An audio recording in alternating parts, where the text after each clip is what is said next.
Greetings out there, everybody. How y'all doing out there today? It's your favorite dark-skinned chick, Rashida Strober, aka the dark-skinned activist, and you guys are tuned in to A Dark-Skinned Woman's Revenge on Dark-Skinned TV. That's right, this is the first internet show in the world that deals exclusively, and I'm just up here messing around with this lighting, with the issues of dark-skinned women and girls. You're dealing with the creator. I am the creator of the Dark Skin is Beautiful campaign, and today I wanted to come at you guys and just really show you guys who I am, because amidst all the hoopla, what I want people to know is at heart I am a performer. I'm an actor, okay? And what I've done is I've used my talent, the natural gift that God gave me as a performer to impact the world with my thoughts, beliefs, theories, and the things in general that are important to me. And so today I want to present you guys with a treat. The play that I have, A Dark-Skinned Woman's Revenge, I have been doing readings, or should I say I've done so many readings of that play before it took to the stage as a production in 2013. I wrote the play back in 2006, and as I said, I started doing readings to test the material out. The play has been done at the Atlanta Black Theater Festival, the Washington, D.C. Black Theater Festival. It has won an award. So, you know, I put in a lot of work before even producing the play with doing readings. So today I want to kind of like go back to that, go back to my theatrical roots in terms of reading, using the skill to read plays in terms of reading a book, a very special book that I want to read to you guys right now. This book has been the nature of a lot of controversy, especially in my head, because as I made a video about this a little bit earlier, I think it was yesterday, I made the video talking about how Kendrick Lamar, he titled one of his songs, The Blacker the Berry. But what people need to know is that the blacker the berry, that phrase came from the historic legendary book. I hope you guys can see that, The Blacker the Berry by Wallace Thurman. This book was written all the way back in 1929, okay? And so people need to pay homage, people need to pay respect to that. And in saying that, the reason why I'm touched by it is because The Blacker the Berry is about the story of a young lady named Emma Lou and her struggles with being dark-skinned. And as you guys are going to see, I'm going to start doing some reading in a few minutes, you'll see her dark-skin struggle unfold. And Wallace Thurman was way ahead of his time because he dealt with the issue of colorism and how it impacts dark-skinned women head on in this book. And to that I like to pay homage, and to that I like to say thank you. And what better way to do that than to sit here and to do the Dark-Skinned Activist Reads The Blacker the Berry. So I hope you guys enjoy, rate, comment, subscribe, and share this video. And I'm just going to go ahead and get right into it. Alright, and by the way, this is going to be just the first video in my video series, The Dark-Skinned Activist Reads The Blacker the Berry by Wallace Thurman.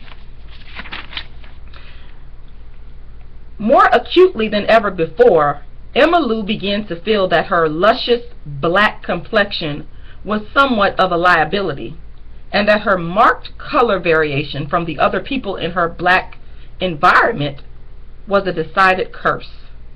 Not that she minded being black. Being a Negro necessitated having colored skin, but she did mind being too black. She couldn't understand why such should be the case, couldn't comprehend the cruelty of the natal attenders who had allowed her to be dipped, as it were, in indigo ink, when there were so many more pleasing colors in nature's palette. Now, biologically, it wasn't necessary either. Her mother was quite fair. So was her mother's mother, and her mother's brother, and her mother's brother's son. But then none of them had had a black man for a father. So why had her mother married a black man? Surely there had been some eligible brown-skinned man around. She didn't particularly desire to have a high-yeller father, but for her sake, certainly some more happy medium could have been found. She wasn't the only person who regretted her dark skin either. It was an acquired family characteristic, this moaning and grieving over the color of her skin, Everything possible had been done to alleviate the unhappy condition. Every suggested agent had been employed, but her skin, despite bleachings, scourgings, and powderings, had remained black. Fast, black, as nature had planned and effected. She should have been a boy. Then the color of her skin wouldn't have mattered so much. For wasn't her mother always saying that a black boy could get along, but that a black girl would never know anything but sorrow and disappointment? But she wasn't a boy. She was a girl, and color did matter. Mattered so much that she would rather have missed receiving her high school diploma than to have to sit as she now sat, the only odd and conspicuous figure on the auditorium platform of the Boise High School. Why had she allowed them to place her in the center of the first row? And why had they insisted upon her dressing entirely in white, so that, surrounded as she was by similarly attired, pale-faced fellow graduates, she resembled, not at all remotely, that comic picture her Uncle Joe had hung in his bedroom, the picture wherein the black kinky head of a little red-lipped pickaninny lay like a fly in a pan of milk amid a white expanse of bedcloths. But of course, she couldn't have worn blue or black when the call was for wearing of white, even if white was not the complementary to her complexion. She would have been odd-looking anyway, no matter what she wore, and she would also have been conspicuous, for not only was she the only dark-skinned person on the platform, she was the only Negro pupil in the entire school, and had been for the past 4 years. Well, thank goodness the principal would soon be through with his monotonous farewell address, and she and the other members of her class would advance to the platform center as their names were called and receive the documents which would signify their unconditional release from the public school. Sorry about that noise, guys. That's my phone over there. As she thought of these things, Emmylou glanced at those who sat at the right and to the left of her. She envied their obvious elation, yet felt a strange sense of superiority because of her immunity for the moment from an ephemeral mob emotion. Get a diploma? What did it mean to her? College? Perhaps. A job? Perhaps. She was going to have a high school diploma, but it would mean nothing to her whatsoever. The tragedy of her life was that she was too black. The tragedy of her life was that she was too black.